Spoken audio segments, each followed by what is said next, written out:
Chapter 44. Hey! Get off my heels! No flat tires, asshole!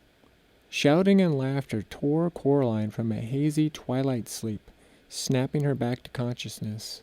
A giggling pack of 20-somethings rolled past her in the aisle, one of them apologizing for his rude friend.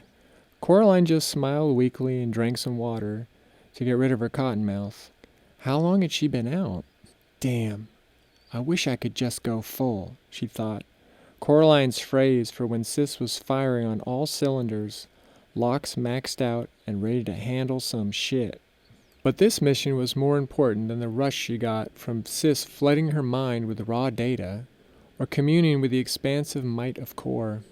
With her hoodie over her hairline, Coraline pulled the zipper up, paranoid about these Reggies recognizing her.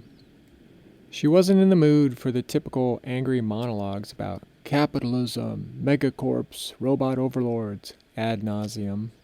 She watched the kids settle down, laughing and swatting each other. They seemed harmless enough, if nothing else. But there was something off about this group as well.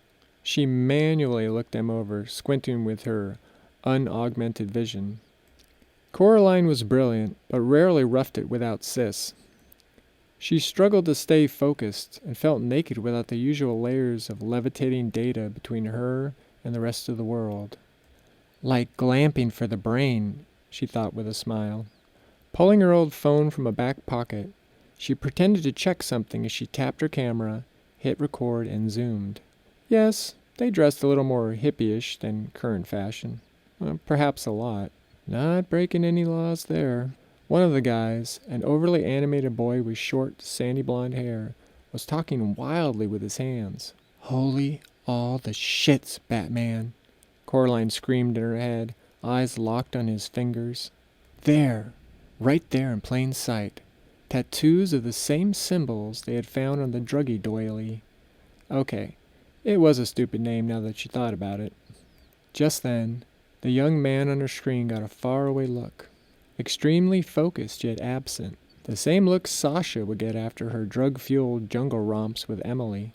The same look Coraline would give herself when ranting in the mirror, convincing herself to keep going. His face suddenly lost all its mirth.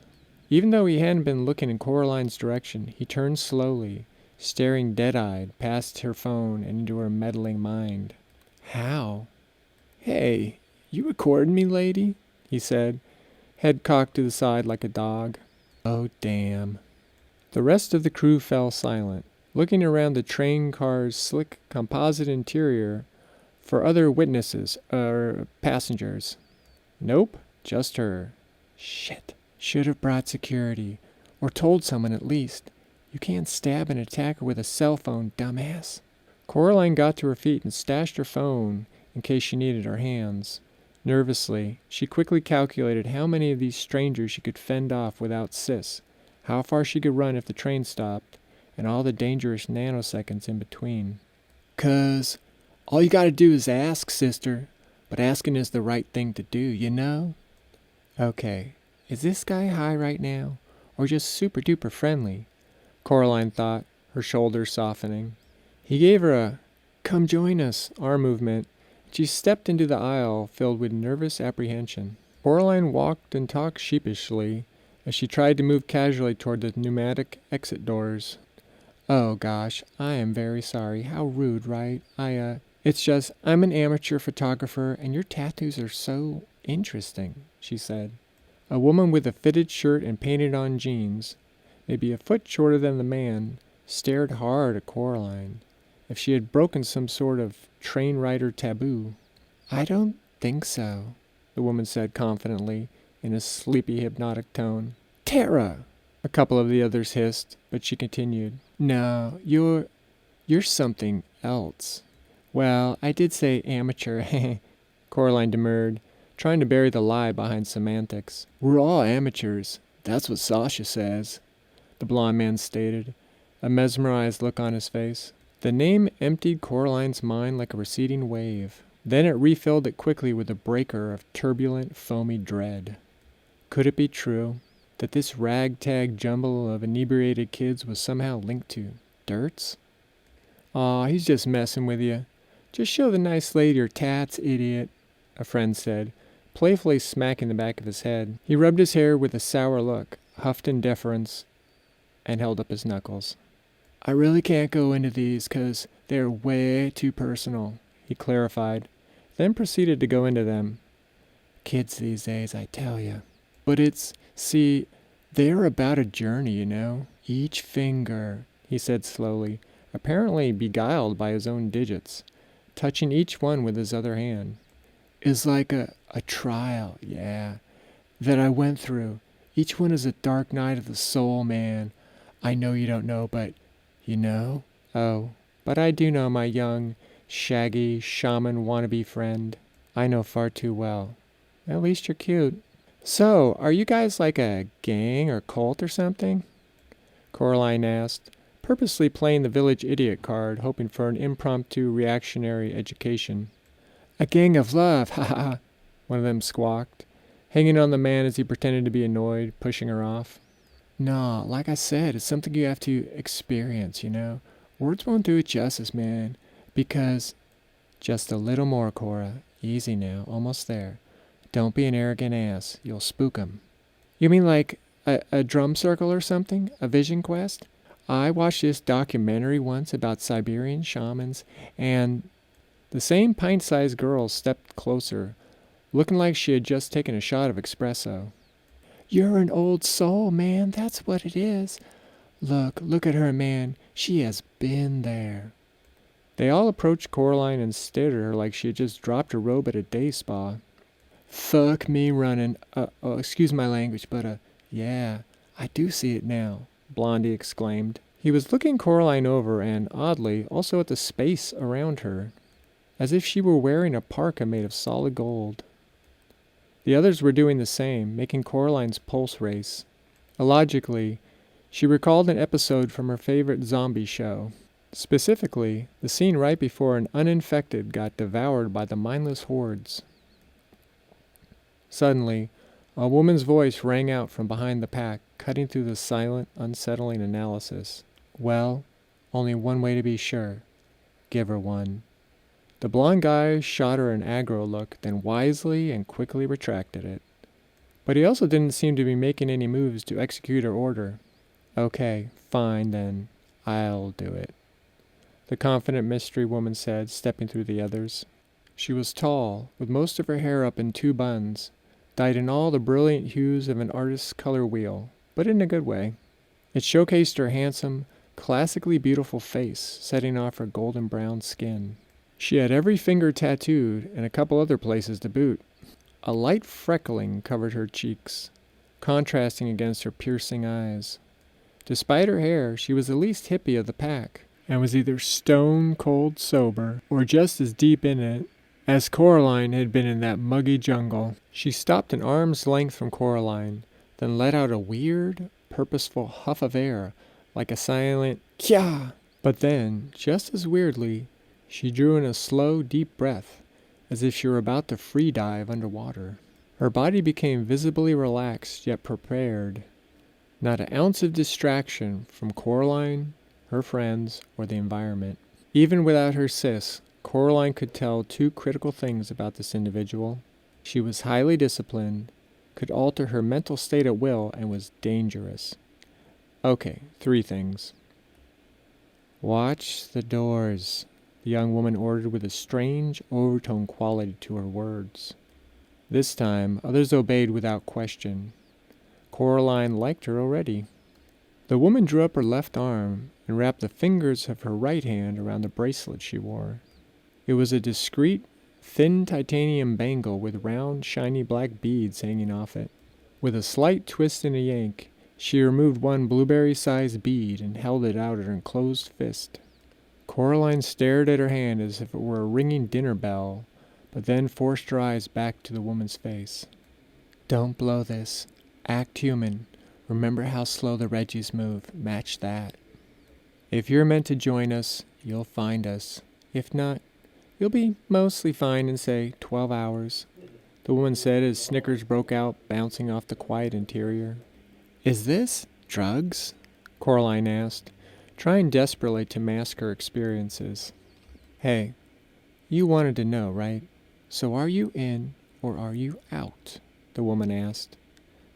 Coraline said, trying to stall and calculate her next move. Look, you gotta choose with intent. With a conscious yes. That's the dirt way. Dirt?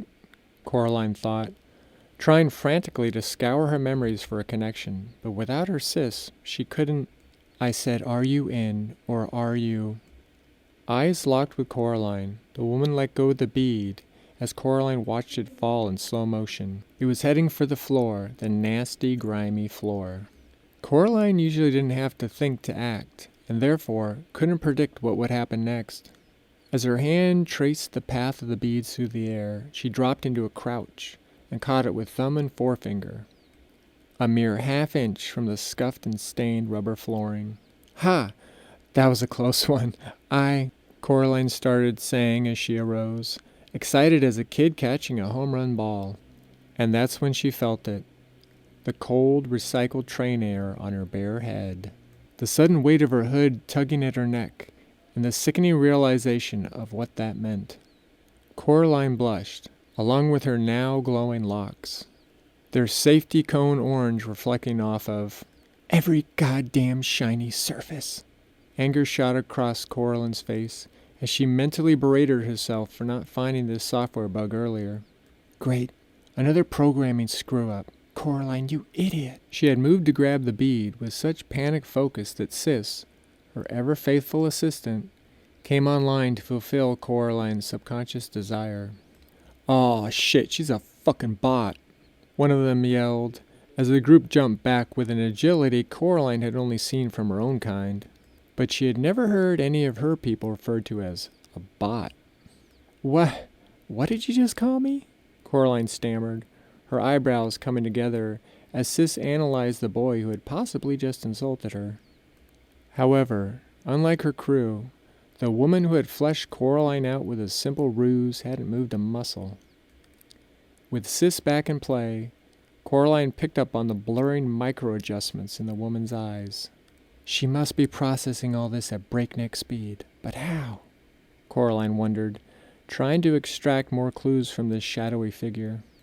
To her amusement, the rainbow-haired leader saw the same number crunching in Coraline's lightning-fast ocular adjustments.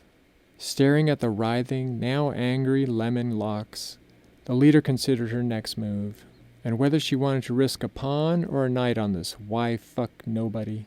Yeah, I've seen you digiheads trying to hang out with us, blend in, mix it up. You even use our herbs. Never ends well, does it? The woman said as she motioned with two raised fingers. Cautiously, the rest of the group began closing on Coraline. Sis was on it without a thought or a word, scouring Cora's databanks for any police reports, articles, or social media that might validate the woman's ludicrous claim. No way my people would mingle with the likes of you, or this poison, Coraline hissed, sending the bead bouncing down the aisle with a flick. Despite the gasps and cursing from her followers, the woman held like a queen's guard. Wow. You really don't know, do you, bot? Coraline's locks gnashed against her hair, roiling angrily as they heated up. Miss No Fun at Parties friends had formed a tight crescent around Coraline, trapping her. Sis, go full, no, overclock, Coraline ordered. Sis raised her digital eyebrows and stared over her stylish virtual glasses. Overclocking is neither tested nor advisable at this time, Coraline. Possible side effects include... Do it now, she thought, pounding home each word. As Sis ramped up Coraline's nanites and biology to their upper limits, the woman could see her aura begin flaring. Coraline was suddenly enveloped in a second skin of electric blue plasma filaments inside a fuchsia storm.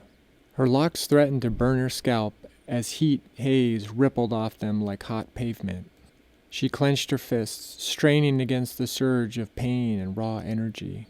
I can take a few of them, but her, Coraline thought, ironically wishing she had just swallowed the damn mystery bead. What a combo that might have been. assuming it didn't kill her first. Too bad I can't shoot fireballs from my hands. Ah, well. Rainbow Hair finally smiled as Coraline dropped all pretenses. No doubt about it. This bot is one badass bitch, the leader considered, her muscles tensing in readiness. Then she sucked her teeth and looked past Coraline to the still closed doors. The train slowed as if on cue. A low hiss cut the awkward tension. You may be fast, my little toaster friend, but time, well, time always arrives on time now, doesn't it?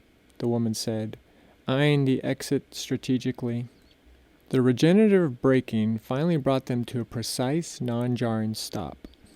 That was another thing Coraline missed, a squealing, sparking, desperado-style train stop. The doors slid open and held as the departure counter above them started ticking the seconds away. 60, 55, saved by the bell, the woman said, holding up a hand to still her crew. Apparently, this near rumble was over. Coraline slowly backed up, stopping before she passed through the exit. Do a toaster a favor, she asked, eyes still locked with the leader. Ha! Woman, you are fear-fucking-less. We're already letting you go, nary a scratch, despite what your kind has done to ours, the leader said accusingly, closing the gap with a risky step forward. Coraline was at a loss once again, furious over her ignorance. She would snatch the locks right off the head of anyone who had dared to compromise her vision. The woman recognized the signs of inner struggle in Coraline's face. Looking at her with detached pity, she shook her head from side to side. Fine. What is it, bot? Coraline stepped backward out of the train and onto the platform. 20, 15. Tell Sasha Dirtz. Tell her that Coraline McCarthy said, here's mud in your eye. Rainbow Hair had dilated her perception of time from the moment she had seen Coraline's energy field pulsing around her. But that technique, which usually gave her precognition and lightning-fast reflexes, had just dropped her down a very slow, deep rabbit hole. Coraline remembered that look, the one she had worn in the rain when she had stalled out, letting Sasha just waltz away. 10, 9... The timer rang out, the words stretched along with the moment. The girl's amethyst crystal armor was destabilized by Coraline's reveal. Stumbling back, the saturated purple tint faded from its facets as the transparent planes winked out of her mind's eye. She felt naked and disoriented, her storehouse of power and concentration vanishing, and suddenly ill-equipped to tangle with the Coraline McCarthy. Before the leader could regain her focus, time sped up, and she was thrust back into the confines of Newtonia.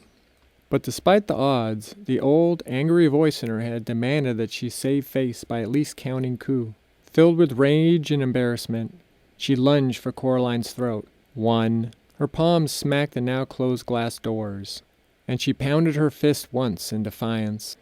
The girl scowled at Coraline's pleased, smiling face, wishing she could rewind the last few seconds to pummel it. She had heard the entire story, now a legend among Sasha's followers. The same followers who had ironically adopted Coraline's curse as their identity. Dirtz. Coraline stepped up, nose to the glass, and watched the woman read her lips. Yeah, that Coraline, she said softly, with her trademark smirk. As the maglev train pulled away, quickly accelerating to top speed, Coraline wooted into the chilly air, feeling more alive than in years. But her brief celebration soon turned into the usual mashing of mental gears.